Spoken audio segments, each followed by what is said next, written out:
بسم اللہ الرحمن الرحیم. رات کو بال چھپا کے سونا ضروری نہیں ہے خواتین کے لیے. ہاں کسی محرم یعنی نامحرم سے بہرحال پردہ ضروری ہے. کوئی نامحرم کا اگر گزر ہو, خیال یہ ہو کہ سوتے ہوئے کوئی دیکھ نہ لے تو ایک بات ہے, لیکن ظاہر ہے ایسی جگہ کبھی نہیں سویا جاتا. کوئی بھی شریف عورت ایسی جگہ نہیں سوئے گی, آرام کرے گی جہاں سے لوگ گزرتے ہوئے اسے دیکھیں. تو کوئی ضروری نہیں ہے سوتے ہوئے بال چھپانا. دوسرا, گھر میں اگر کوئی نامحرم نہیں ہے تو سر کے بال کھول سکتی ہیں. البتہ عادت اسی کی ڈالنی چاہیے. اچھے خاندانوں میں یہ رواج ہوتا ہے کہ خواتین سر پہ چادر رکھتی ہیں, دوپٹہ یا چادر رکھتی ہیں. یہی حیا کے زیادہ قریب ہے اور اسی کو رواج دینا چاہیے, لیکن یہ کوئی فرض واجب نہیں ہے. یہ جو آپ رعایت دینے کے بعد یہ کہتے ہیں نا اچھے خاندانوں میں, تو رعایت ختم ہو جاتی ہے. ٹھیک ہے, بہت شکریہ. اور کراچی سے عارف صاحب پوچھتے ہیں, عورت کے لیے سونے اور چاندی کے علاوہ جو زیورات ہوتے ہیں مختلف دھاتوں کے, ان کا استعمال کرنا جائز؟ جی ہاں جائز ہے. آرٹیفیشل زیور بھی خواتین استعمال کر سکتی ہیں. ٹھیک. اوکاڑا سے شعیب صاحب کا سوال ہے, تعویذ پر قرآن پاک کی آیہ مبارکہ لکھ کر دینا جائز ہے؟ اس کی شرعی حیثیت بھی بیان فرما دیں کہ شرعی حیثیت کیا ہے اس کی. حدیث میں ہے رسول اللہ صلی اللہ علیہ وسلم نے فرمایا التمائم والرقیٰ من الشرک او کما قال صلی اللہ علیہ وسلم, تعویذ اور رقیہ شرک میں سے ہے. ٹھیک. اس بنیاد پر بعض حضرات یہ کہتے ہیں کہ تعویذ کسی بھی قسم کا ہو وہ شرک ہے. تو لیکن صحیح بات یہ ہے کہ یہاں حدیث میں شرکیہ تعویذ مراد ہیں. ظاہر ہے اگر آپ تعویذ پہ یا اللہ مدد لکھ کے لٹکا دیں گے تو یہ تو عین توحید ہے, اللہ سے مدد مانگی جا رہی ہے. تو اس لیے اس کی سب سے بڑی دلیل یہ ہے کہ اس حدیث میں رقیہ کو بھی شرک کہا گیا ہے, حالانکہ اس پر اجماع ہے. رقیہ یعنی دم کرنے کو کہتے ہیں, تو دم بھی علی الاطلاق شرک نہیں ہے. وہ دم شرک ہے جس میں غیر اللہ سے مدد مانگی جائے. ٹھیک ہے. تو ہم یہ کہتے ہیں کہ جیسے رقیہ میں جب غیر اللہ سے مدد مانگی جائے گی تو وہ رقیہ شرک بنے گا جیسے کہ اس حدیث میں ہے. تو اسی طرح اسی حدیث میں جس تعویذ کو شرک کہا گیا ہے اس سے بھی وہ تعویذ مراد ہے جو شرکیہ ہو. شرکیہ تعویذ نہیں ہے تو وہ جائز ہے. باقی یہ الگ بات ہے کہ تعویذ میں پڑھنا, یا اس میں میرا بھی ایک شارٹ کلپ بھی آیا ہے تعویذ کی شرعی حیثیت پر, وہ سنا جا سکتا ہے. تو ان چیزوں میں زیادہ پڑھنا شریعت میں پسندیدہ نہیں ہے. تو جائز ہے, قرآنی آیات لکھ کے دی جا سکتی ہیں, کوئی بھی دعا لکھ کے دی جا سکتی ہے. تو استعمال کے جواز میں تو کوئی شبہ نہیں ہے, مگر افضل نہیں ہے. بہتر یہی ہے کہ تعویذ سے اجتناب کیا جائے. اور ایک لوگوں میں ایک جہالت ہے, اس کی اصلاح بھی بہت ضروری ہے. لوگ یہ سمجھتے ہیں کہ تعویذ کا اثر زبانی پڑھنے سے زیادہ ہے. یعنی اگر ایک تعویذ لوگوں کو لکھ کے ایک تعویذ پہ ایک آیت لکھ کے دے دی جائے, سورہ فاتحہ مثال کے طور پر لکھ کے دے دی جائے, تو وہ یہ سمجھتے ہیں کہ پھر اس کو لٹکانے میں ہمیں شفا زیادہ ملے گی. حالانکہ اس سورہ فاتحہ کا مریض کا اپنی زبان سے پڑھنا اس کا اثر زیادہ ہے. سورہ فاتحہ اگر وہ مریض اپنی زبان سے پڑھے گا تو اس کا اثر زیادہ ہے, لیکن لوگ سمجھتے ہیں کہ زبان سے پڑھنے کا کم ہے اور لکھ کے لٹکانے کا زیادہ ہے. تو اسی طرح کوئی اگر اس پہ دم کرے گا, فاتحہ پڑھ کے رقیہ کرے گا جیسے کہ صحابی رسول نے کیا, تو اس رقیہ کا اثر زیادہ ہے, لیکن لوگ تعویذ کو زیادہ مؤثر سمجھتے ہیں. اور پھر اس سے بھی زیادہ اثر ہوتا ہے دعا کا. لوگ دعاؤں کا اتنا اہتمام نہیں کرتے. تو جو جس چیز کی حیثیت ہے اس کو وہی دینی چاہیے. اور ویسے بھی حقیقت یہ ہے کہ رسول اللہ صلی اللہ علیہ وسلم نے ارشاد فرمایا کہ میری امت کے 70,000 لوگ بغیر حساب کتاب کی جنت میں داخل ہوں گے جو تعویذ سے بچا کرتے تھے. علامہ نووی رحمہ اللہ نے لکھا ہے کہ اس سے جائز تعویذ مراد ہے. یعنی اعلیٰ درجہ توکل کا یہی ہے کہ جائز تعویذ سے بھی اجتناب کیا جائے. بہت شکریہ مصعب. مفتی احمد خان صاحب, امتیاز حسین صاحب کا سوال ہے, ڈی ایچ اے پلاٹ کے لیے فارم سبمٹ ہوتے ہیں, جن کا پلاٹ نکل آتا ہے وہ قیمت بڑھنے کے بعد فارم کو آگے بیچ دیتے ہیں, تو کیا یہ اس طرح سے معاملہ کرنا جائز ہے؟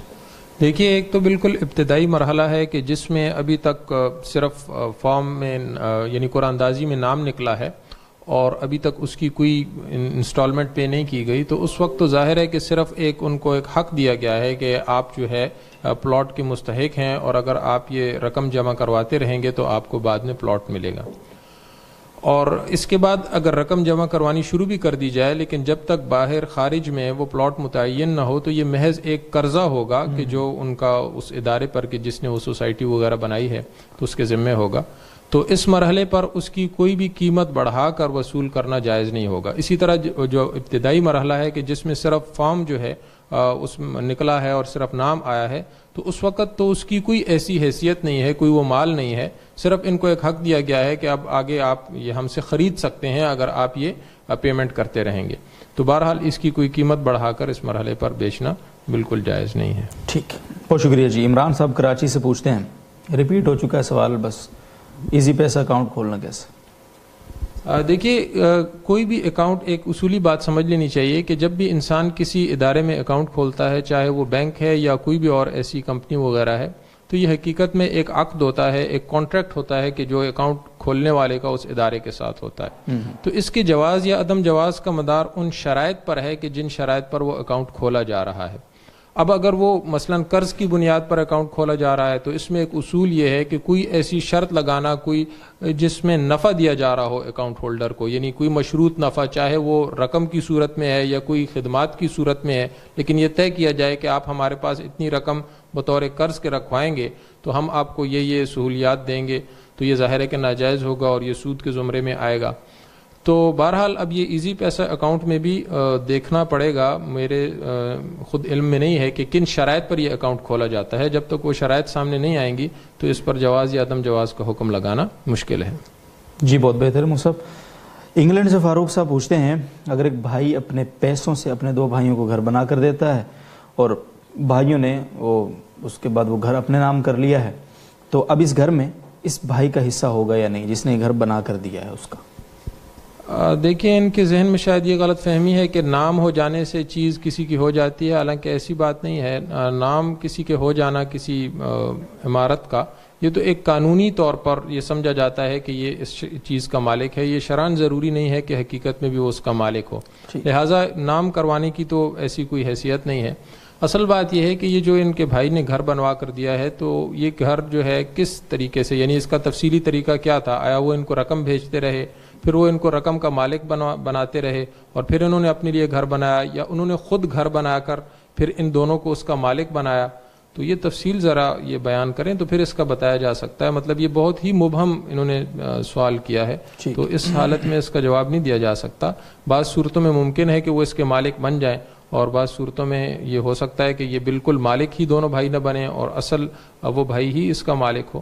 تو یہ پوری وضاحت کریں تو اس کا جواب دیا جا سکتا ہے. جی بہت شکریہ. مفتی طارق مسعود صاحب، بنت سلیم صاحب قطر سے پوچھتی ہیں، مردے پر کلموں اور قرآن مجید کی آیات سے مزین چادر رکھ کر قبرستان تک لے جانا کیسا ہے؟ اس کا بہت رواج ہے.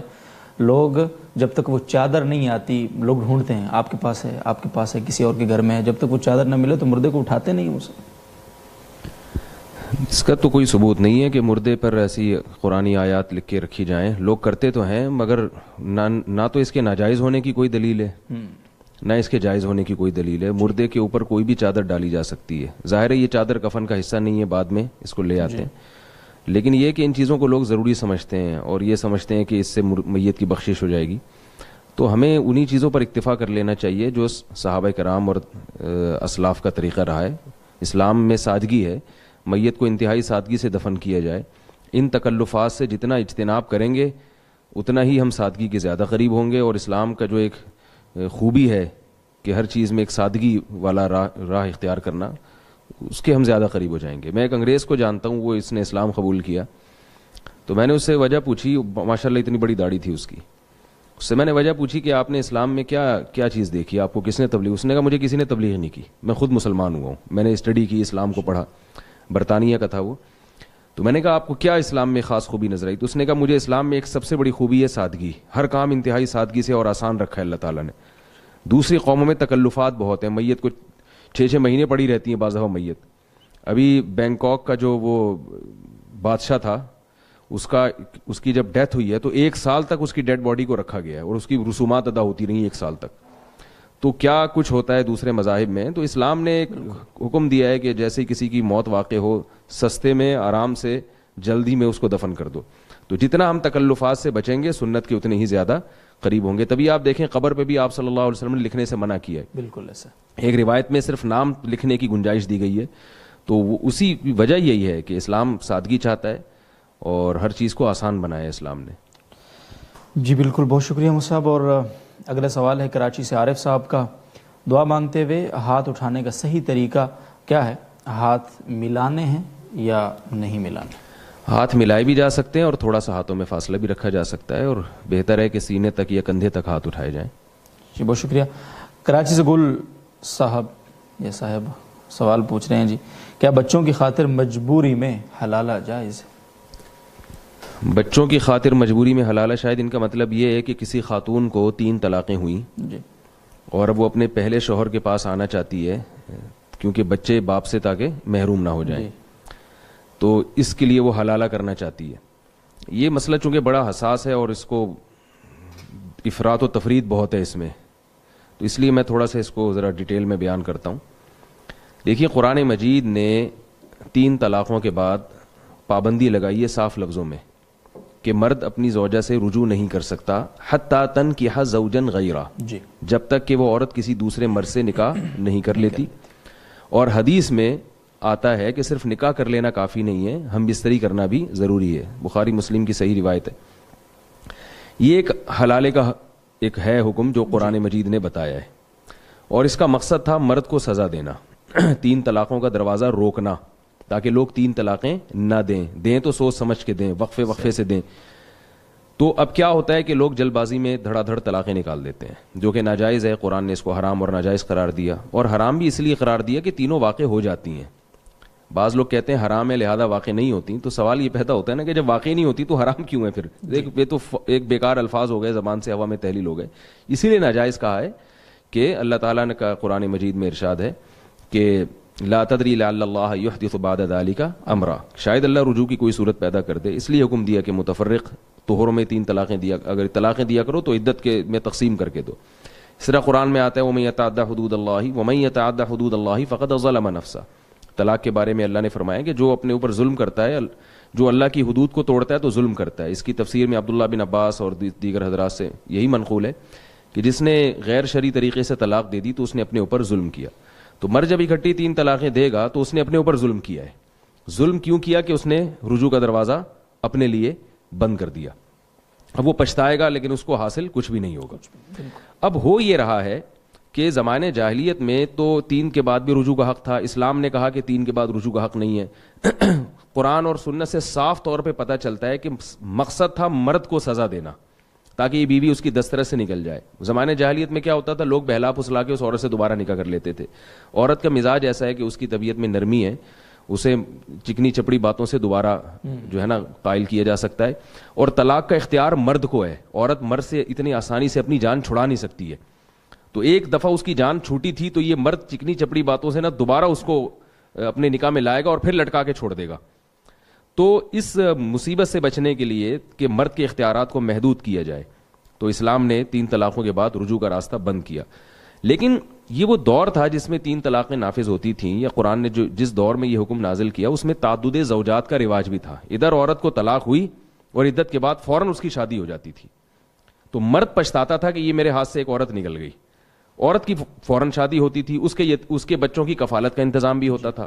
اور طلاق کو اتنا معیوب بھی نہیں سمجھا جاتا تھا کیونکہ طلاق عورت کے حق میں اتنا بدنما داغ نہیں تھی. اس کو ہم صحابیات کے واقعات جب دیکھتے ہیں تو جب بھی کسی صحابیہ کو طلاق ہوئی ہے پہلے سے بہتر رشتہ ہی ان کو ملا ہے. اگر دوبارہ بھی طلاق ہوئی تو پھر اس سے بہتر رشتہ ملا، بیوہ ہوئی تو اس سے بہتر رشتہ ملا. لیکن ہمارے یہاں چونکہ تعدد زوجات کا رواج نہیں ہے، ایک بیوی پر اکتفا کا رواج معاشرے میں چل پڑا ہے، تو اب خواتین کی بھرمار ہے. اب اگر کسی کو 3 طلاقیں ہوتی ہیں تو بیچاری ساری زندگی بیٹھی رہتی ہے. اور طلاق چونکہ عورت کے حق میں ایک بدنما داغ سمجھا گیا ہے، لہذا طلاق کے بعد آپس کے اختلافات بہت شروع ہو جاتے ہیں. تو بچوں میں چھینا جھپٹی شروع ہوتی ہے، جبکہ شریعت نے بچوں کے بارے میں قاعدہ ضابطہ بیان کر دیا کہ بچے جب تک بچے ہیں ماں کے پاس رہیں گے، اور 7 سال کی عمر میں وہ باپ کی کسٹڈی میں آئیں گے. جب ماں کے پاس رہیں گے تو باپ اس سے ملے گا، اور جب باپ کے پاس رہیں گے تو ماں سے ملنے پر کوئی پابندی نہیں لگا سکتا. لیکن اب جھگڑے اتنے ہوتے ہیں کہ کھینچا تانی ہوتی ہے، ایک باپ کے پاس چلے گئے تو ماں سے ہمیشہ کے لیے محروم، ماں کے پاس چلے گئے تو باپ سے ہمیشہ کے لیے محروم. تو یہ میں اس لیے اتنی لمبی تقریر کر رہا ہوں کہ طلاق کے ثلاث کا جو فلسفہ ہے شریعت کا، اس میں بہت سے لوگ مرتد ہو جاتے ہیں، ایمان سے ہاتھ دھو بیٹھتے ہیں، بعض اپنا مسلک تبدیل کر لیتے ہیں. بالکل ایسا وہ اس لیے کر لیتے ہیں کہ معاشرے میں ہم اسلام کے جب کسی ایک حکم کو فالو کر رہے ہیں دوسرے حکم کو فالو نہیں کر رہے. یعنی ہم طلاق کے حکام تو اسلام سے لے رہے ہیں اور ایک بیوی پر اکتفا والا نظام وہ ہندوؤں سے لے رہے ہیں. تو بھائی باقی بھی پھر سسٹم آپ ہندوؤں سے لیں نا، یعنی ایڈجسٹ نہیں ہو سکتا. اسلام نے جس حساب سے طلاق کے حکام دیے ہیں اس حساب سے پھر نکاح کے بھی حکام دیے ہیں. تو یہ پوری چیزیں ہمیں اسلام سے لینی پڑیں گی. تو معاشرے میں سدھار کا یہی طریقہ ہے کہ ہم مکمل اسلام کو فالو کریں ہر چیز میں، تاکہ عورت کی ڈیمانڈ بڑھ جائے گی جب ایک آدمی ایک سے زیادہ بیویاں رکھے گا تو عورت کی ویلیو بڑھے گی, ڈیمانڈ بڑھے گی تو طلاق کا ریشو خود بخود کم ہوگا. اور اگر طلاق دی بھی جائے گی تو عورت کو نقصان نہیں ہوگا. جو 3 طلاقیں دے گا نا مرد, اس کے لیے دوبارہ بیوی کو تلاش کرنا بہت مشکل ہو جائے گا. عورت کے لیے مشکل نہیں ہوگی, اس کے تو 10 لوگ انتظار میں بیٹھے ہوں گے اور رشتے بھیجیں گے اس کے لیے. لیکن جس کے ہاتھ سے سونے کی چڑیا نکل گئی ہے, اس کے لیے اب عورت کا حصول بہت مشکل ہو جائے گا. تو یہ پوری بات پہلے ذہن میں رکھنی چاہیے کہ اسلام میں حلالے کا کنسپٹ ہے کیا, اسلام نے حلالے کا کیوں کہا ہے. یہ پوری بات لوگوں کے ذہن میں نہیں ہوتی تو لوگوں کو اسلام پر بھی اعتراضات ہوتے ہیں کہ یہ کیسا اللہ نے حکم دے دیا کہ مرد دے 3 طلاقیں اور نقصان ہو عورت کو, حلالے وہ کرتی پھرے. تو عورت کو نقصان نہیں, مرد کو نقصان دینے کے لیے, مرد کے اختیارات ختم کرنے کے لیے. اب جو عورت کو نقصان ہو رہا ہے وہ اسلام کے حکم کی خرابی کی وجہ سے نہیں ہے, وہ ہمارے معاشرے کی خرابی ہے. وہ خرابی کیا ہے, ہم نے اسلام کو مکمل فالو نہیں کیا, آدھا اسلام لے رہے ہیں, آدھا ہندوؤں والا سسٹم لے رہے ہیں. تو اب جو حلالی کی جو سیٹ اپ ہے نا, اس سے عورت کو نقصان ہو رہا ہے, وہ اس وجہ سے ہو رہا ہے. اب میں اس کی پوری حیثیت بیان کرتا ہوں کہ دیکھیے, حلالے کے بارے میں بعض لوگ تو اس کو پرلے درجے کی بغیرتی کہتے ہیں جی, اور بعض لوگوں کے ہاں باقاعدہ ایگریمنٹ کر کے حلالے کیے جا رہے ہیں. بعض سنا ہے کہ اس کام کے لیے باقاعدہ بیٹھے ہوئے ہوتے ہیں کہ جس نے بھی حلالہ کروانا ہے. یہ بے شرمی بغیرتی کی بات ہے, مجھے کہتے ہوئے بھی اچھا نہیں لگ رہا, اور وہ اس کے لیے جناب وہ اشتہارات بھی دیتے ہیں. تو یہ دونوں انتہائیں ہیں جو بالکل غلط ہیں. ایک حلالہ وہ ہے جس پر رسول اللہ صلی اللہ علیہ وسلم نے لعنت کی ہے, لعن اللہ المحلل والمحلل لہ, فرمائے جس کے لیے حلالہ کیا جائے اس پر بھی لعنت اور حلالہ کرنے پر بھی لعنت. اور ایک حلالہ وہ ہے جس کا قرآن نے ذکر کیا ہے کہ اگر مرد نے 3 طلاقیں دے دیں فلا تحل لہ حتی تنکح زوجا غیرہ, عورت شوہر کے لیے حلال نہیں ہے جب تک کسی اور مرد سے نکاح نہ کر لے. 2 قسم کے حلالے, ایک قرآن میں ملتا ہے, ایک حدیث میں. اب اگر علی الاطلاق حلالے کو حرام کہتے ہیں, بے غیرتی کہتے ہیں, سوال پیدا ہوتا ہے کہ پھر کیا قرآن نے معاذ اللہ غلط بات کی, قرآن نے غلط چیز کی رہنمائی کی ہے. لوگ کہتے ہیں نا کہ یہ 3 طلاقوں کو نافذ کر دینا یہ حلالے کی رہنمائی ہے, خدا نخواستہ. تو اگر یہ حلالے کی طرف رہنمائی ہے تو پھر تو معاذ اللہ یہ کام قرآن نے بھی کیا ہے, تو آپ کیا قرآن پہ بھی الزام لگائیں گے؟ تو قرآن صاف لفظوں میں فتویٰ دے رہا ہے کہ اگر مرد نے 3 طلاقیں دے دی ہیں تو حلالہ کے بغیر عورت شوہر کے لیے حلال نہیں ہے. تو پتہ یہ چلا کہ حلالے میں ہم کو یہ فرق کرنا پڑے گا, ایک شرعی حلالہ اور ایک غیر شرعی حلالہ. غیر شرعی حلالہ جس پر حدیث میں لعنت ہے, یہ وہ حلالہ ہے جس میں عورت ایگریمنٹ کرے کسی مرد سے کہ میں آپ سے نکاح کر رہی ہوں اس شرط کے ساتھ کہ آپ ہم مستری کرنے کے بعد مجھے طلاق دے دیں گے. یہ وہ حلالہ ہے جس پر رسول اللہ صلی اللہ علیہ وسلم نے لعنت فرمائی ہے. اور ایک حلالہ جس کا قرآن نے ذکر کیا, یہ وہ حلالہ ہے جس میں ایگریمنٹ کے بغیر نکاح ہوتا ہے. اگر عورت کسی مرد سے نکاح کرتی ہے, پہلے سے کوئی ایگریمنٹ نہیں ہے, اور نکاح کے بعد وہ یہ سمجھتی ہے کہ میرے لیے پہلا والا شوہر زیادہ مناسب تھا, میں اس کے پاس جانا چاہتی ہوں, تو اس کے لیے دوسرے شوہر سے طلاق مانگنے میں کوئی حرج نہیں ہے. اس کے ناجائز ہونے کی کوئی دلیل نہیں ہمارے پاس. پھر دوسرے شوہر کو اختیار ہے کہ چونکہ اللہ نے طلاق کا اختیار مرد کو دیا ہے, وہ چاہے تو اس کو چھوڑ دے, چاہے تو نہیں چھوڑے. اگر عورت کے مطالبے پر شوہر اس کو چھوڑ دیتا ہے, بہت اچھی بات ہے, نہ صرف جائز ہے بلکہ باعث ثواب ہے. اس لیے کہ جب ایک عورت کا دل آپ کے ساتھ نہیں لگ رہا اور وہ اپنے پہلے شوہر کے ساتھ زندگی گزارنا چاہتی ہے تو اس میں کوئی حرج نہیں ہے. عبد الرحمن ابن عوف رضی اللہ تعالیٰ عنہ جب ہجرت کر کے مدینہ گئے ہیں, ایک انصاری صحابی نے دیکھا کہ ان کو بیچاروں کو کون رشتہ دے گا, یہ اجنبی ہیں. تو ان انصاری صحابی نے ارادہ کیا, ان سے کہا کہ میں اپنی ایک بیوی کو طلاق دیتا ہوں, آپ اس سے نکاح کر لیں, میرے پاس 2 بیوی ہیں. تو کیوں؟ انہوں نے بولا کہ میرا گھر تو بسا ہوا ہے, یہ بیچارے اجنبی ہیں, ان کو رشتہ نہیں ملے گا یہاں پہ, تو میں اپنی ایک زوجہ کو طلاق دیتا ہوں تاکہ ان کا گھر بھی بس جائے, ان کا گھر بھی آمادہ ہو جائے. ظاہر ہے ان کی زوجہ بھی شاید اس پہ راضی ہوں. تو کیا اس کو آپ بے شرمی کہیں گے, بے غیرتی کہیں گے؟ ظاہر ہے ایک مسلمان کا گھر بسانے کے لیے وہ ایسا کر رہے ہیں. تو اگر ایک مرد اپنی بیوی کو اس لیے طلاق دیتا ہے کہ اس کے پہلے شوہر سے بچے ہیں اور میں چاہتا ہوں کہ اس کا پہلا گھر آباد ہو جائے, تو اس میں کوئی گناہ نہیں ہے. لیکن وہ اس پر پابند نہیں ہے. نہ صرف یہ کہ گناہ نہیں ہے بلکہ باعث ثواب ہے. ہاں پہلے سے ایگریمنٹ ہوگا, یہ یقیناً غلط ہے. رہا ایک مسئلہ کہ دل میں اگر نیت ہے عورت کے دل میں نیت یہ ہے کہ میں اس شوہر سے بعد میں طلاق لے لوں گی, لیکن وہ اس نیت کا زبان سے اظہار نہیں کرتی, تو بھی کوئی گناہ نہیں ہے, اس لیے کہ یہ نیت چینج ہو سکتی ہے. جی, عورت کو اس نیت پر عمل کرنا واجب نہیں ہے. ہاں مرد نے اگر طلاق نہیں دی دوسرے شوہر نے, پھر بھی عورت اس کو فورس کرتی رہے کہ نہیں مجھے طلاق دو, اور اس کا جو ہے نا یہ پھر گناہ کی بات ہے. اس لیے کہ جب دوسرے شوہر کی نکاح میں آپ آ گئی ہیں تو اب آپ کو اس کو شوہر سمجھ کے زندگی گزارنی ہے. اگر آپ کے مطالبے پر اس نے چھوڑ دیا تو ٹھیک ہے, نہیں چھوڑتا تو آپ اسی کے ساتھ زندگی گزاریں. پھر پہلے شوہر کی یادیں دل میں رکھ کے رکھنا یہ غلط ہے. ایک آخری بات کیونکہ میں نے بتایا بہت حساس ٹاپک ہے اور اس میں بہت مس گائیڈ کیا جا رہا ہے لوگوں کو. بالکل. بعض لوگ اس دوسری قسم کے حلالے کو بھی غیرت کے خلاف سمجھتے ہیں, یعنی جو جائز حلالہ ہے جس میں باقاعدہ پہلے سے ایگریمنٹ نہ ہو, اس کو بھی سمجھتے ہیں کہ غیرت کے خلاف ہے. اور وہ ایک صاحب مجھے کہنے لگے کہ بھائی ایک عورت ہے, اس کو دوسرے مرد کی بستر کی زینت بنے, پھر وہ گھوم کے, یعنی ایک آدمی کی بیوی ہو وہ کسی اور مرد کے بستر کی زینت بنے, پھر وہ پہلے مرد کے, یہ تو بغیرتی ہے. تو میں نے ان سے عرض کیا, جو میں JTR میڈیا کے حوالے سے بتانا چاہتا ہوں لوگوں کو بھی ایک بات ہے, تاکہ صحیح اور غلط میں جو ہے نا, ہم جو شریعت نے جس کو صحیح کہا ہے وہ صحیح ہے. دیکھیے, جب ایک آدمی نے اپنی بیوی کو 3 طلاقیں دی اور عدت بھی ختم ہو گئی اس کی, تو اب یہ اس کی بیوی نہیں ہے, اب یہ جس کے چاہے نکاح میں جائے. اس کو غیرت کے خلاف سمجھنا بے وقوفی ہے. کیا طلاق یافتہ عورت عدت کے بعد کسی مرد سے نکاح نہیں کر سکتی؟ پھر اس کو یہ کہنا کہ کسی اور کی بیوی تھی جو کسی اور کے نکاح میں جائے گی, کسی اور کی بیوی تھی نا, اب تھوڑی ہے. زید نے مثال کے طور پر اپنی بیوی کو طلاق دی اور عدت بھی پوری ہو گئی, اس نکاح کے سارے اثرات ختم ہو گئے. اب وہ زید کی جو سابقہ بیوی تھی جو اب نہیں ہے, وہ بکر سے بھی نکاح کر سکتی ہے, عامر سے بھی نکاح کر سکتی ہے, ساری دنیا کے جتنے بھی مسلمان مرد ہیں کسی سے بھی کر سکتی ہے. اب ان سینکڑوں میں وہ بکر کا سلیکشن کر کے بکر سے نکاح کر لے, تو یہ کیا غیرت کے خلاف کیا اس نے؟ پھر بکر نے اگر اس کو اپنی خوشی سے اپنی رغبت سے طلاق دے دی اور بکر سے بھی اس کا رشتہ ختم ہو گیا اور عدت بھی پوری ہو گئی, اب وہ ساری دنیا کے جتنے بھی مسلمان مرد ہیں ان سے بھی نکاح کر سکتی ہے اور اپنے پرانے والے شوہر سے بھی نکاح کر سکتی ہے. اب اس کو یہ کہنا کہ بکر کی بیوی زید سے نکاح کر رہی ہے, یہ غلط ہے. بیوی تھی اب وہ نہیں ہے. تو جہاں اتنے سارے مردوں سے نکاح ہو سکتا ہے اس کا, اپنے پہلے شوہر سے بھی نکاح ہو سکتا ہے. تو اس میں کون سا اسٹیپ ہے جہاں غیرت کے خلاف کوئی کام ہو رہا ہے؟ تو خام ایک چیز کو جو ہے میڈیا پہ ہوا بنا کے پیش کیا جاتا ہے. اور حقیقت یہ ہے نا کہ نبی صلی اللہ علیہ وسلم نے ارشاد فرمایا کہ قرب قیامت میں ان اللہ لا يقبض العلم انتزاعا من صدور العلماء ولكن يقبض العلماء. اللہ تعالیٰ قیامت میں جو علم اٹھائیں گے نا, تو لوگوں کے سینوں سے نہیں علم چھیننا شروع کر دیں گے, علماء کو اٹھانا شروع کر لیں گے.